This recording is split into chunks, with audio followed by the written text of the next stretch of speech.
Hello students, हम Indian polity M Laxmikant के 6th addition को स्टडी कर रहे थे और अपने प्रीवियस लेक्चर में हमने 6 चैप्टर को स्टार्ट किया था जो कि था सिटीजनशिप। और हम इसमें पढ़ रहे थे कि सबसे पहले हमने पढ़ा कि सिटीजनशिप की क्या मीनिंग है और इसके क्या क्या सिग्निफिकेंस है। उसके बाद हमने पढ़ा कि हमारे कॉन्स्टिट्यूशन में सिटीजनशिप के रिगार्डिंग क्या क्या कॉन्स्टिट्यूशनल प्रोविजंस किए गए थे। ठीक है, उसके बाद हमने उसमें पढ़ा था कि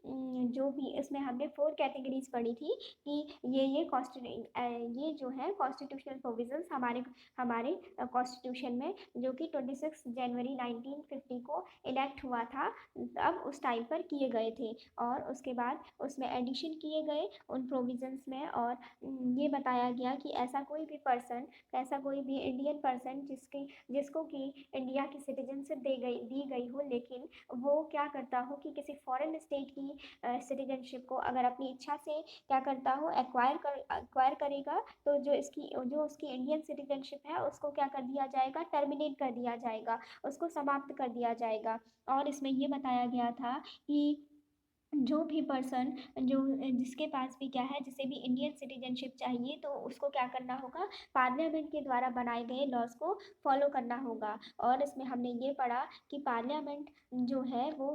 हमारी कंट्री में पार्लियामेंट पूरी तरीके से ऑथराइज है और पार्लियामेंट को क्या है, पावर दी गई है इस चीज़ की कि वो हमारे इंडिया में सिटीजनशिप से रिलेटेड लॉज को बना सकती है, चाहे वो फिर सिटीजनशिप के एक्विजिशन से रिलेटेड हो, मीन्स की सिटीजनशिप को एक्वायर करने के प्रोविजंस हो, और साथ ही सिटीजनशिप के लॉस के जो भी प्रोविजंस हैं उनके लिए पूरी तरीके से पार्लियामेंट को ऑथराइज किया गया था कि वो अपने अकॉर्डिंग लॉज को सिटीजनशिप के लिए बना सकती है। तो ये था हमारा कल के हमारे प्रीवियस लेक्चर की समरी। और अपने इस लेक्चर में अब हम स्टार्ट करेंगे सिटीजनशिप एक्ट 1955। जो हमारे इस लेक्चर का टॉपिक है वो है citizenship act 1955। The Citizenship Act 1955 provides for acquisition and loss of citizenship after the commencement of the Constitution। इसमें ये कहा गया है कि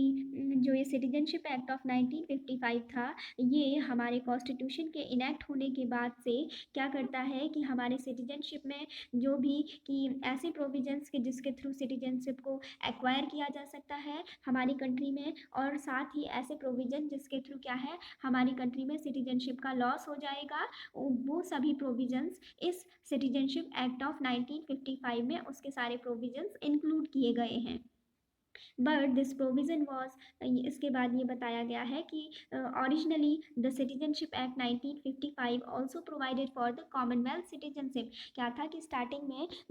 जब ये सिटीजनशिप एक्ट 1955 बना था, तो उसको ये भी इस चीज़ के लिए भी ऑथराइज किया गया था कि वो क्या करेगा, इंडियन सिटीजनशिप देने के साथ साथ ही उसको कॉमनवेल्थ सिटीजनशिप प्रोवाइड कराने का भी राइट था। ठीक है, लेकिन क्या हुआ कि हमारे कॉन्स्टिट्यूशन में सिटीजनशिप अमेंडमेंट एक्ट ऑफ 2003 के थ्रू एक अमेंडमेंट कर दिया गया और उसके थ्रू क्या कर दिया गया, इस प्रोविज़न को रिपील कर दिया गया। ठीक है, इस प्रोविज़न को रिपील कर दिया गया कि अब जो ये सिटीजनशिप एक्ट ऑफ 1955 है, ये कॉमनवेल्थ की सिटीजनशिप को प्रोवाइड नहीं कराएगा। तो ये था हमारा सिटीजनशिप एक्ट ऑफ 1955। और इसमें क्या थे, इसमें हमने पढ़ा कि ये जो सिटीजनशिप एक्ट ऑफ 1955 है, ये क्या करता है, ये हमारे हमारे इसमें कॉन्स्टिट्यूशन में क्या प्रोवाइड कराता है, एक्विजिशन ऑफ सिटीजनशिप प्रोवाइड कराता है, और ये लॉस ऑफ सिटीजनशिप के मेथड्स को भी प्रोवाइड कराता है। हमें बताता है कि ऐसी कौन कौन से मेथड हैं जिनके थ्रू हम इंडियन सिटीजनशिप को एक्वायर कर सकते हैं। तो चलिए हम पढ़ते हैं कि द सिटीजनशिप एक्ट 1955 गेनिंग और लॉसिंग इंडियन सिटीजनशिप। ठीक है, यानी कि जो ये सिटीजनशिप एक्ट ऑफ 1955 है, इसमें ऐसे कौन कौन से प्रोविज़न दिए गए हैं कि जिसके थ्रू हम क्या कर सकते हैं, इंडियन सिटीजनशिप को एक्वायर कर सकते हैं, उसको गेन कर सकते हैं। और साथ ही ऐसे मेथड भी बताए गए हैं जिसके थ्रू क्या किया जा सकता है, इंडियन सिटीजनशिप का लॉस हो सकता है, या इंडियन सिटीजनशिप को इंडियन गवर्नमेंट के द्वारा क्या किया जा सकता है, टर्मिनेट किया जा सकता है सेंट्रल गवर्नमेंट के द्वारा। इन प्रोविजंस को हम इस एक्ट में स्टडी करेंगे। तो चलिए स्टार्ट करते हैं एक्विजिशन ऑफ सिटीजनशिप को। ठीक है, the citizenship act of 1955 prescribes 5 ways of acquiring citizenship. ठीक है, ये जो एक्विजिशन ऑफ सिटीजनशिप है इसमें ये बताया गया है मीन्स कि अगर हमें इंडियन सिटीजनशिप को एक्वायर करना है तो उसके क्या है, ये जो सिटीजनशिप एक्ट ऑफ 1955 है इसमें इसमें इंडियन सिटीजनशिप को एक्वायर करने के 5 मेथड्स दिए गए हैं, 5 वेज दिए गए हैं। ठीक है, जिनके थ्रू इंडियन सिटीजनशिप को एक्वायर किया जा सकता है। वो कौन कौन से 5 मेथड्स हैं? वो है by birth, bye decent, bye registration, bye naturalisation and incorporation of territory. इनको हम अभी स्टडी करेंगे। ठीक है, और उसके बाद और क्या था, और एक और 6th प्रोविज़न लाया गया था सिटीजनशिप एक्ट ऑफ 1955 के बाद, जो कि इसमें अमेंडमेंट किया गया था बाद में, वो था special provisions as to citizenship of persons covered by the Assam accord. ये जो प्रोविज़न लाया गया था ये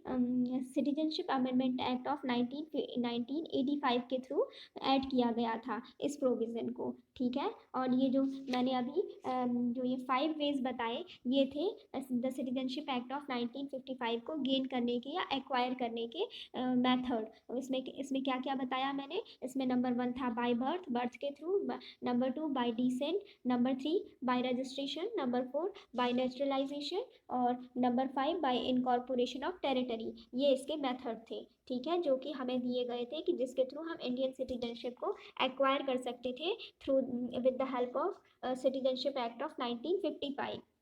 चलिए आज हम इन्हीं को स्टडी करेंगे कि ऐसे कौन कौन से मेथड्स हैं। अपने इस लेक्चर में हम यही पढ़ेंगे कि बाय बर्थ हम कैसे इंडियन सिटीजनशिप को एक्वायर कर सकते हैं, बाय डिसेंट कैसे एक्वायर किया जा सकता है इंडियन सिटीजनशिप को, बाय रजिस्ट्रेशन कैसे एक्वायर किया जा सकता है इंडियन सिटीजनशिप को, और साथ ही बाय नेचुरलाइजेशन और बाय इनकॉर्पोरेशन ऑफ टेरिटरी हम किस तरीके से इंडियन सिटीजनशिप को एक्वायर कर सकते हैं, ये अपने इस लेक्चर में आज के हम स्टडी करेंगे। तो चलिए स्टार्ट करते हैं। ये है एक्विजिशन ऑफ सिटीजनशिप। तो सबसे पहला जो मेथड है वो है बाय बर्थ। ठीक है, इसको स्टार्ट करते हैं। A person born in India on or after January 26, 1950, but before July 1st, 1987, is a citizen of India by birth, irrespective of the nationality of his parents. ये क्या है? ये जो अब हम पढ़ेंगे इनको ध्यान रखिएगा। ये क्या है? मेथड्स हैं। ये क्या है? ये वेज हैं, ये तरीके हैं, ये ऐसे तरीके हैं कि जिनके थ्रू इंडियन सिटीजनशिप को एक्वायर किया जा सकता है किसी भी पर्सन के द्वारा। ठीक है, तो इसमें पहला बताया गया है बाय बर्थ। इसको अब हम स्टडी कर रहे हैं। इसमें हमने पढ़ा कि a person born in India, एक ऐसा व्यक्ति, एक ऐसा पर्सन जो कि जिसका कि बर्थ इंडिया में हुआ हो, जिसका जन्म इंडिया में हुआ हो, ऑन और आफ्टर 26 जनवरी 1950, कब हुआ हो? 26 जनवरी 1950 को या फिर उसके बाद, बट बिफोर जुलाई 1st 1987, लेकिन 1 जुलाई 1987 से पहले हुआ हो। तो ऐसा अगर कोई भी व्यक्ति है, ऐसा पर्सन है, और तो क्या होगा कि अगर उसका इंडिया में इस टाइम में किसके भी, जो कि 26 जनवरी 1950 के बाद उसका उस दिन या फिर उसके बाद, और 1 जुलाई 1987 के 87 से पहले, ठीक है, अगर किसी पर्सन का बर्थ इंडिया में होता है, उसका बॉर्न, तो वो सिटीजन क्या होगा? वो सिटीजन इंडियन सिटीजन कहलाएगा, irrespective of the nationality of his parents. ठीक है, और इससे क्या है कि इससे कोई फ़र्क नहीं पड़ता है कि उसके माता पिता या उसके माता पिता जो कि पेरेंट्स हैं उनके, उनकी सिटीजनशिप क्या है, उनकी नेशनलिटी क्या है। ठीक है, ये कहा गया है कि अगर कोई भी पर्सन है जो कि ये एक फिक्स डेट दी गई है कि जिसका जो जन्म है, जिसका जो बॉर्न है इंडिया में, वो इंडिया में होता है किस डेट पर? ये डेट बताई गई है कि 26 जनवरी 1950 को या फिर उसके बाद, और किससे पहले होता है? एक डेट दी गई है कि इनके बीच में होना चाहिए, यानी 26 जनवरी 1950 या इसके बाद, और 1 जुलाई 1987 से पहले अगर किसी भी पर्सन का इंडिया में बर्थ होता है तो उस पर्सन को क्या कंसीडर कर लिया गया था? उसको सिटीजन ऑफ इंडिया कंसीडर कर लिया गया था, irrespective of the nationality of his parents. इसमें उस टाइम पे क्या था कि ऐसा कोई लॉ नहीं था, उस जो भी उसके माता पिता की जो नेशनलिटी थी वो भले ही किसी भी देश के नागरिक हो, इससे कोई फ़र्क नहीं पड़ता था। बस अगर उस उस पर्सन का बर्थ, ये जो टाइम पीरियड स्पेसिफिक बताया गया है यहाँ पे कि 26 जनवरी 1950 को या फिर उसके बाद और किसके बीच हुआ हो, 1 जुलाई 1987 से पहले हुआ हो, तो वो क्या हो जाएगा, सीधे इंडियन सिटीजन हो जाएगा। और इस बात से कोई फर्क नहीं पड़ता है कि उसके माता पिता इंडियन सिटीजन है या नहीं। ठीक है, ये प्रोविज़न था उस टाइम का, 1987 तक का। उसके बाद ए person born in India on or after 1 July 1987, लेकिन 1 जुलाई 1987 के बाद क्या हुआ कि सिटीजनशिप के प्रोविजंस को चेंज कर दिया गया। तो उसके बाद के लिए हम कंडीशंस को पढ़ते हैं। तो ये कह रहे हैं कि a person born in India on or after 1 July 1987 is considered as a citizen of India only if either of his parents is a citizen of India at the time of his birth। ये कहा गया है कि जब यदि किसी भी person का अगर बॉर्न होता है किस डेट में, 1 जुलाई 1987 को या फिर उसके बाद में, तो क्या होगा, ऐसे सिटीजन ऑफ इंडिया को कंसीडर किया जाएगा। तो क्या है कि जो ऐसा सिटीजन ऑफ इंडिया होगा उसको उस पर्सन को सिटीजन ऑफ इंडिया तब कंसीडर किया जाएगा यदि क्या होंगे, आइदर ऑफ हिज पेरेंट्स, उसके पेरेंट्स में से कोई भी एक, यानी माता पिता में से कोई भी एक क्या होना चाहिए उस टाइम पर, बर्थ के टाइम पे 1987 में, मतलब बर्थ के टाइम पे क्या होनी चाहिए, वो इंडियन सिटीजन होनी चाहिए। ये यहाँ पे किन के लिए प्रोविज़न आ गए, ऐसे ऐसे पर्सन जिनका जो बर्थ था वो 1 जुलाई 1987 को या फिर फर्स्ट जुलाई 1987 के बाद हुआ है, उन पर्सनस पर, उन लोगों पर ये प्रोविज़न लागू होगा। तो उनके लिए क्या कंडीशन रखी गई कि ऐसा व्यक्ति जिसका बर्थ 1 जुलाई 1987 को या इसके बाद हुआ है, तो उसको इंडियन सिटीजन तभी कंसीडर किया जाएगा जबकि उसके जो पेरेंट्स हैं, पेरेंट्स मीन्स ये है कि उसके पेरेंट्स में से एक, ठीक है, यानी माता या पिता में से कोई भी एक क्या हो, उसके बर्थ के टाइम पे क्या हो, इंडियन सिटीजन हो, इंडिया का सिटीजन हो, दोनों में से कोई भी एक होगा, तो उस पर्सन को इंडियन सिटीजन माना जाएगा, उसको इंडियन सिटीजनशिप मिल जाएगी। ये कहा गया, उसको इंडियन सिटीजन कंसीडर कर लिया जाएगा। ये प्रोविज़न था 1 जुलाई 1987 से लेकर 3 दिसंबर 2004 तक। उसके बाद हमारे सिटीजनशिप प्रोविजंस में फिर से चेंजेस हुए। उसके बाद नेक्स्ट पढ़ते हैं, further those born in India on or after December 3rd 2004 are considered citizens of India only if both of their parents are citizens of India or one of whose parents is a citizen of India and the other is not an illegal migrant at the time of their birth। ये कहा गया है कि अब ये condition उस व्यक्ति के लिए बताई गई है, उस पर्सन के लिए बताई गई है कि जिसका बर्थ इंडिया में कब हुआ हो, 3 दिसंबर 2004 को हुआ हो या फिर उसके बाद हुआ हो। तो ऐसे पर्सन को इंडियन सिटीजनशिप तब दी जाएगी कि जब क्या होगा, if both of their parents are citizen of India, क्या होंगे कि जब उस पर्सन के दोनों पेरेंट्स, ठीक है, जो पेरेंट्स मीन्स माता पिता दोनों ही क्या हो, इंडियन सिटीजनशिप हो,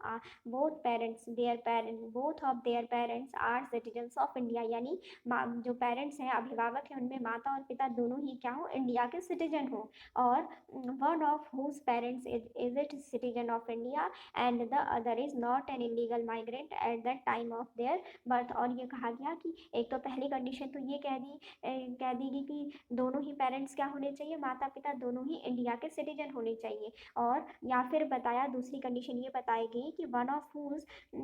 of whose parents is a citizen of India, जिसमें से क्या हो कि एक पेरेंट्स में से, माता या पिता में से क्या हो, एक क्या हो, सिटीजन ऑफ इंडिया हो, भारत का नागरिक हो, और जो दूसरा हो माता या पिता में से वो क्या हो, इलीगल माइग्रेंट ना हो, ठीक है, किसी और देश से आया हुआ इलीगल माइग्रेंट ना हो, कि जब eight the time of their birth उस व्यक्ति के जो भी जिसको भी सिटीजनशिप मिल रही है उस पर्सन के बर्थ के टाइमिंग पर। ये कहा गया है कि अगर क्या होगा, या तो दोनों माता पिता क्या होनी चाहिए, इंडियन सिटीजन होने चाहिए, भारतीय नागरिक होने चाहिए, या फिर क्या होना चाहिए कि एक माता पिता में से एक क्या होना चाहिए, इंडियन सिटीजन होना चाहिए। लेकिन जो दूसरा है उसमें से कोई भी इलीगल माइग्रेंट नहीं होना चाहिए। उसके जिस पर्सन को क्या चाहिए, सिटीजनशिप चाहिए, उसके बर्थ के टाइम पे ये कंडीशन रख दी गई है। ठीक है कि वो फॉरेनर्स तो हो सकता है, लेकिन क्या होगा उसमें से एक के लिए तो बोला ही है कि एक पेरेंट क्या होगा, माता या पिता में से एक तो सिटीजन ऑफ इंडिया होगा, और दूसरा क्या कह दिया कि फॉरेनर तो हो सकता है लेकिन वो क्या नहीं हो सकता है, वो इलीगल माइग्रेंट नहीं हो सकता है। ठीक है, इसलिए इसको एक एग्जाम्पल के थ्रू समझते हैं कि मान लीजिए कि जैसे कोई बांग्लादेश से कोई इलीगल माइग्रेंट आता है और वो इंडिया में आता है, और वो वहाँ इंडिया में किसी लड़की से आकर उससे मैरिज कर लेता है, तो क्या होता है कि जो इनका जो भी बेटा या बेटी होगी, तो उससे क्या होगा कि वो उसको इंडियन सिटीजनशिप नहीं दी जाएगी, क्योंकि जो ये जब ये 3 दिसंबर 2004 को जो ये बांग्लादेश से आया हुआ इलीगल माइग्रेंट है, इसके जब डॉक्यूमेंट्स वगैरह चेक होंगे तो ये क्या होगा, आपने कोई भी डॉक्यूमेंट्स नहीं दे पाएगा। तो और यहाँ पे कंडीशन दी गई है कि जो भी इलीगल माइग्रेंट है उसको उसका क्या होगा, उसका अगर कोई भी बेटा है तो या फिर मतलब उसकी जो भी संतान है उसको क्या होगा, इंडिया की सिटीजनशिप प्रोवाइड नहीं कराई जाएगी। ये हमारे कॉन्स्टिट्यूशन में ये प्रोविज़न दिया गया है। कौन सी डेट से, 3 दिसंबर 2004 या फिर उसके बाद से ये प्रोविज़न किया गया है कि इलीगल माइग्रेंट अगर कोई भी होगा माता या पिता में से, तो उसको क्या होगा, तब उसको इंडियन सिटीजनशिप नहीं दी जाएगी, ये कहा गया है। और कब कब दी जाएगी, ये हो सकता है कि हाँ, एक इंडियन हो माता या पिता में से और एक फॉरेनर भी हो सकता है उसके बर्थ के टाइम पर, और क्या हो सकता है दोनों ही पेरेंट्स इंडियन सिटीजन है, तो ये तो बेस्ट कंडीशन हो गई सिटीजनशिप की। और उसके बाद कहा गया है कि the children of foreign diplomats posted in India and enemy aliens can not acquire Indian citizenship by birth. ये जो बाय बर्थ है, ये कहा गया है कि जो भी फॉरेन डिप्लोमेट्स हैं, ठीक है, यानी फॉरेन डिप्लोमेट्स मीन्स कि जो भी एम्बेसडर्स वगैरह होते हैं जो कि दूसरी कंट्रीज़ में जैसे जाकर वहाँ पे काम करते हैं, फॉरेन डिप्लोमेट्स यानी एम्बेसडर्स वगैरह होते हैं, जैसे कि इंडिया के एम्बेसडर भी अलग अलग कंट्रीज़ में होते हैं और अलग अलग कंट्रीज़ के एम्बेसडर इंडिया में होते हैं। तो इस तरीके से कहा गया है कि ऐसे लोगों के जो चिल्ड्रंस होंगे इनफॉर्मल डिप्लोमेट्स के, फॉरेन डिप्लोमेट्स के, ठीक है, तो इनको क्या हो जाएगा, इनको ये लोग इंडियन सिटीजनशिप को बाय बर्थ एक्वायर नहीं किया जा सकता है। ठीक है, ये लोग इंडियन सिटीजनशिप को बाय बर्थ एक्वायर नहीं कर सकते हैं। और साथ ही जो हमारी इंडिया में जो एनिमी एलियंस हैं, ठीक है, यानी अगर कोई यहाँ पर आके हमारे हमारे देश में, या जैसे मान लीजिए मुंबई में कोई पाकिस्तान से आके टेरर अटैक कर देता है, टेरर कोई भी यहाँ पे अगर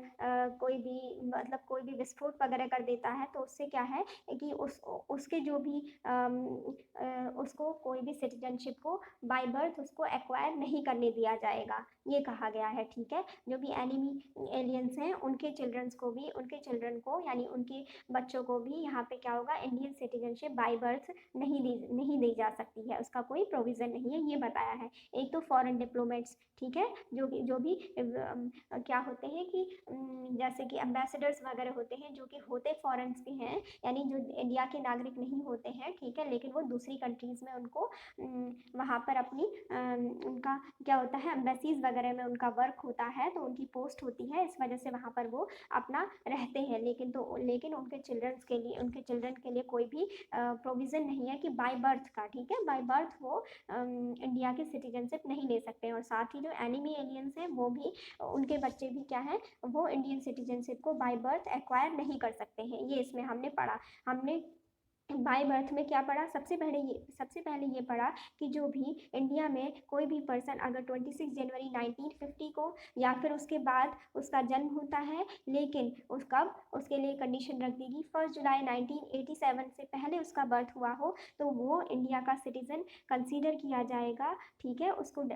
डायरेक्टली इंडिया का सिटीज़न कंसीडर कर लिया जाएगा सिर्फ बर्थ के बेसिस पे, कि वो उसका बॉर्न कब हुआ है, 26 जनवरी 1950 को या फिर उसके बाद। और और एक बता दिया गया कि कब तक, ये टर्म बता दिया गया कि 1 जुलाई 1987 से पहले अगर किसी भी पर्सन का इंडिया में बर्थ हुआ है तो वो क्या कहलाएगा, वो इंडियन सिटीजन कहलाएगा। और इस बात से कोई फर्क नहीं पड़ता है कि उसके माता पिता क्या हो, वो इंडियन हो या ना हो, ठीक है। लेकिन वो जो पर्सन बॉर्न हुआ है उस टाइम पीरियड पे वो क्या कहलाएगा, उसको इंडियन सिटीजनशिप एक्वायर कर दी जाएगी, ये कहा गया है। फिर हमने क्या पढ़ा था कि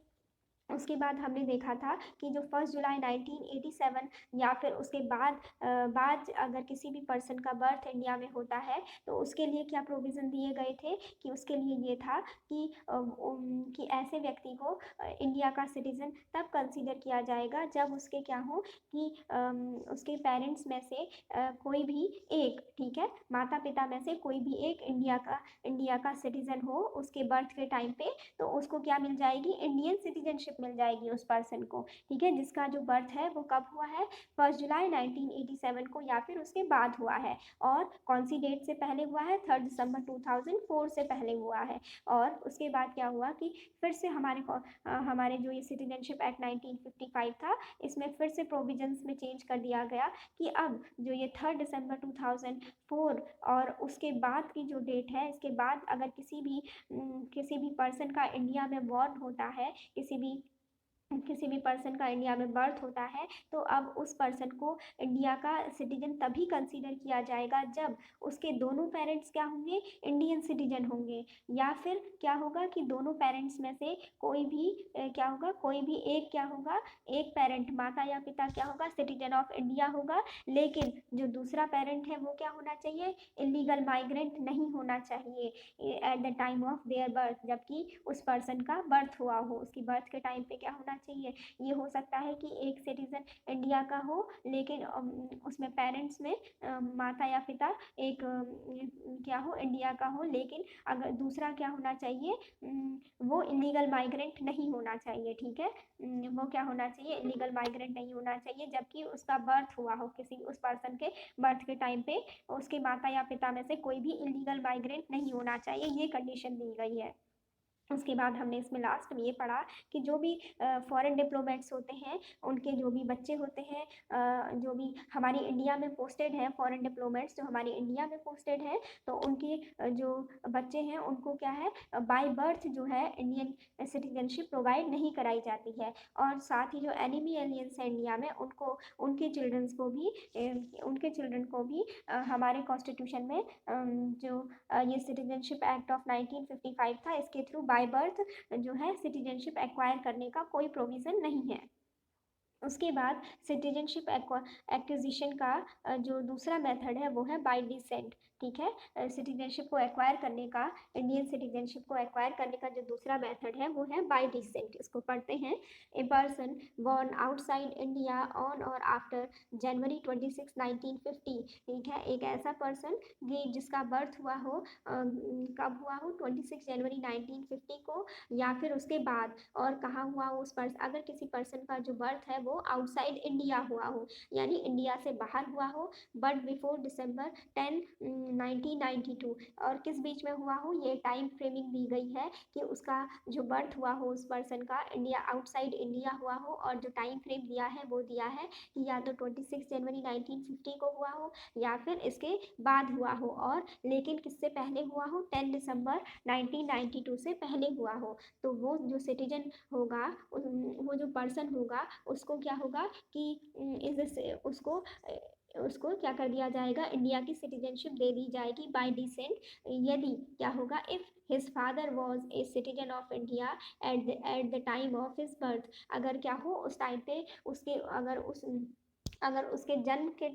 के समय उसके पिता जो हो वो भारत के सिटीजन हो, भारत के नागरिक हो, तो क्या होगा, उसको सिटीजनशिप इंडिया की बाय डिसेंट एक्वायर कर दी जाएगी। ये प्रोविज़न बताया गया है डिसेंट का, ठीक है। A person born outside India on or after December 10, 1992 is considered as a citizen of India if either of his parents is a citizen of India at the time of his birth. उसके बाद क्या हुआ, एक नया provision आया जिसमें ये कहा गया कि अगर कोई भी पर्सन जिसका जन्म आउटसाइड इंडिया यानी इंडिया से बाहर होता है और कब होता है 10 दिसंबर 1992 को या फिर इसके बाद में, तो उसको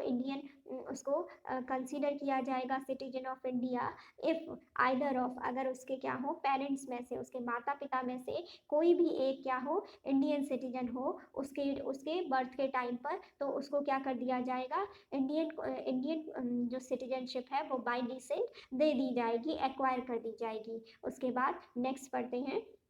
December 3, 2004 ऑनवर्ड्स, ठीक है, यानी जो December 3, 2004 है उसके बाद से क्या होगा कि यदि कोई भी पर्सन, ए पर्सन बॉर्न आउटसाइड इंडिया, ठीक है, यदि किसी पर्सन का आउटसाइड इंडिया अगर उसका क्या होता है बर्थ होता है, तो shall not be A citizen of India by decent unless his birth is registered eight an Indian consulate with in 1 year of the date of birth or with the permission of central government after the expiry of the said period। ये कहा गया है कि 3 दिसंबर 2004 के बाद ये rule बना दिया गया, तब से ऐसा हुआ कि अगर कोई भी पर्सन जो कि आउटसाइड इंडिया जिसका बर्थ होता है, जिसका जन्म जो है वो भारत के बाहर होता है, उसको उसको बोला गया कि ऐसे किसी भी व्यक्ति को इंडिया की सिटीजनशिप बाय डिसेंट के थ्रू नहीं दी जाएगी जब तक कि उस पर्सन का क्या होगा, उस पर्सन को का जो बर्थ है उसको इंडियन कॉन्सुलेट में विद इन 1 year रजिस्टर नहीं कराया जाएगा। तो ये प्रोविज़न बनाया गया इसमें कि 3 दिसंबर 2004 के बाद अगर किसी भी जो कि आउटसाइड इंडिया अगर किसी भी पर्सन का बॉर्न होता है, अगर उसको इंडियन सिटीजनशिप चाहिए, वो चाहता है, तो क्या कराना होगा, जो उसके पेरेंट्स होंगे उसको उसके बर्थ की जो होगा उसको उसका जो बर्थ होगा उसको रजिस्टर्ड कराना होगा, ठीक है, इंडियन कॉन्सुलेट में within 1 year of the date of birth, जबकि उसका जन्म हुआ हो उससे 1 साल के अंदर के टाइम पीरियड में, 1 साल तक का टाइम दिया जाएगा, उसके अंदर ही उसका क्या करना होगा, रजिस्ट्रेशन इंडियन कॉन्सुलेट में कराना होगा, ठीक है, और with the permission of central government after the expiry of set period. और अगर क्या होगा, अगर ये 1 साल का टाइम पीरियड जिसमें कि कहा गया है कि आप 1 साल के अंदर क्या करेंगे कि इंडियन जो कॉन्सुलेट है वहाँ पर जाकर असेंबली में जाकर आप क्या करेंगे, इसका जो भी पर्सन है उसका जो भी चिल्ड्रन है उसका क्या करेंगे, बर्थ का रजिस्टर्ड कराएंगे उसको। तो अगर नहीं करा पाए, अगर ये 1 साल का टाइम पीरियड अगर लैप्स हो जाता है, तो उसके लिए क्या होगा कि with the permission of central government, तो उसके बाद क्या होगी, सेंट्रल गवर्नमेंट की परमिशन ली जाएगी उसके क्या था, जो भी चाइल्ड होगा, जो भी पर्सन होगा उसके माता पिता के द्वारा, और अगर उसका 1 साल के अंदर उनने क्या है रजिस्टर नहीं कराया, तो उनको सेंट्रल गवर्नमेंट से परमिशन लेनी होगी, और उसके बाद क्या करना होगा, एक एप्लीकेशन के थ्रू क्या करना होगा, उनने उसको रजिस्टर्ड कराना होगा। An application for